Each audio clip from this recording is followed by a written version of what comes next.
안녕하세요. 제이호입니다. 요즘 개발자 취업 시장이 많이 얼어붙었는데요. 저 또한 5개월 정도 취업 준비를 하면서 굉장히 힘이 들었던 기억이 있습니다. 그래서 오늘은 제가 사피를 수료하고 취업 준비를 어떻게 해왔는지 공유해 보려고 합니다. 개발자 취업 준비를 하시는 분들께 조금이나마 도움이 되었으면 좋겠습니다. 저의 취업 준비는 크게 취업 전략, 멘탈 관리, 준비 과정 3가지 정도로 구분 지어 볼 수 있을 것 같습니다. 먼저 제가 선택한 취업 전략은 지원 빈도수 높이기입니다. 취업 시장에서 중요한 것은 실력도 실력이지만 운이라는 요소도 크게 작용한다고 생각합니다. 이러한 운을 높이기 위해서 할 수 있는 방법은 되도록 많이 시도해보는 것이라고 생각해서 5개월 동안 50군데 이상의 기업에 지원하였습니다. 이렇게 많은 곳에 지원하다 보면 서류 탈락이나 코테 탈락, 면접 탈락 등의 아픔을 많이 겪게 되는데 저는 2가지 마인드로 이러한 아픔을 극복해 왔습니다. 첫 번째는 과정이 옳았다면 비록 실패했어도 옳은 선택이었다고 생각하는 것입니다. 이러한 생각이 아무리 많은 탈락의 아픔을 겪어도 반드시 필요한 과정이라고 생각해서 멘탈을 붙잡을 수 있었습니다.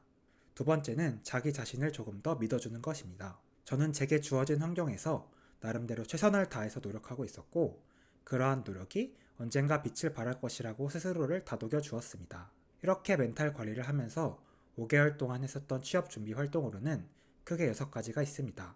먼저 모가코는 모여서 각자 코딩하기의 줄임말인데 저는 혼자서 취업 준비를 하면 100% 늘어질 것을 알고 있었기에 사피 친구들 5명, 6명과 월요일부터 금요일까지 9to6로 진행을 하였습니다. 모이는 것은 비대면으로 모였는데 사피 때부터 자주 사용하던 게더타운이라는 플랫폼에 모여서 진행을 하였습니다. 매일 추석 체크도 하고 규칙도 정하고 오늘의 목표를 올려서 진행을 했었는데 처음 한두 달은 다들 열심히 하다가 세네 달부터는 다들 좀 지쳐서 규칙을 빡빡하게 지키지는 못하면서 진행을 했던 것 같습니다.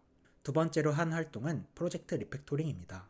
이 리팩토링은 자율 프로젝트로 했던 더빙 프로젝트를 리팩토링 했었는데 대부분 버그들을 수정하는 데 초점을 두고 배포된 사이트를 각자 포트폴리오로 활용할 수 있도록 했던 것 같습니다. 리팩토링의 경우 2-3개월 정도 수행을 해서 PWA로 플레이 스토어를 출시하는 것으로 마무리를 지었습니다. 3번째는 공모전입니다.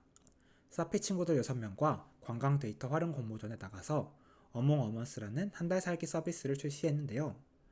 매주 월, 목, 일, 3일 동안 4개월 정도를 개발해서 장려상을 받아 프로젝트를 마무리하였습니다. 4번째는 CS 스터디입니다. CS 스터디는 일주일에 2번씩 진행을 했었는데 제 취업 준비 활동 중 취업에 가장 많은 도움을 주었던 활동이었습니다.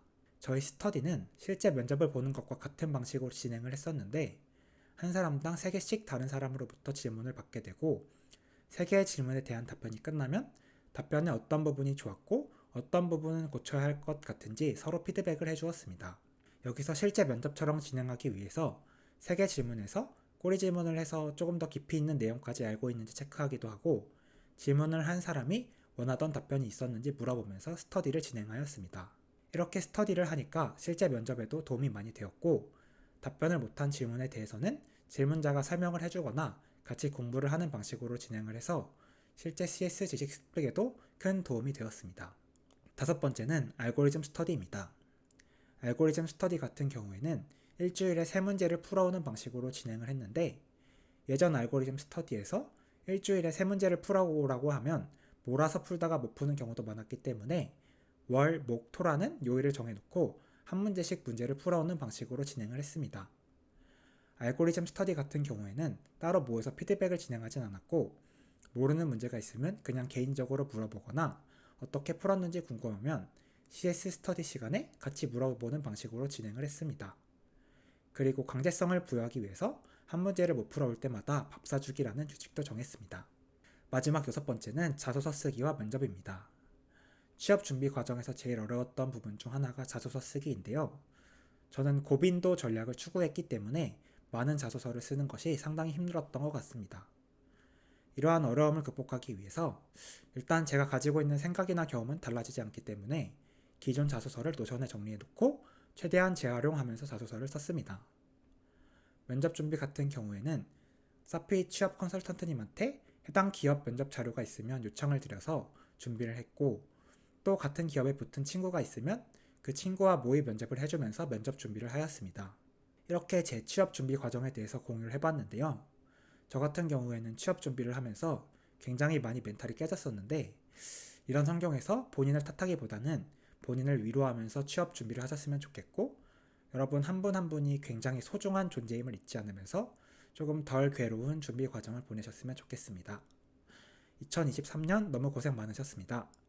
오늘 영상은 여기까지고 다음에는 더 좋은 영상으로 찾아뵙겠습니다. 좋은 하루 되세요. 감사합니다.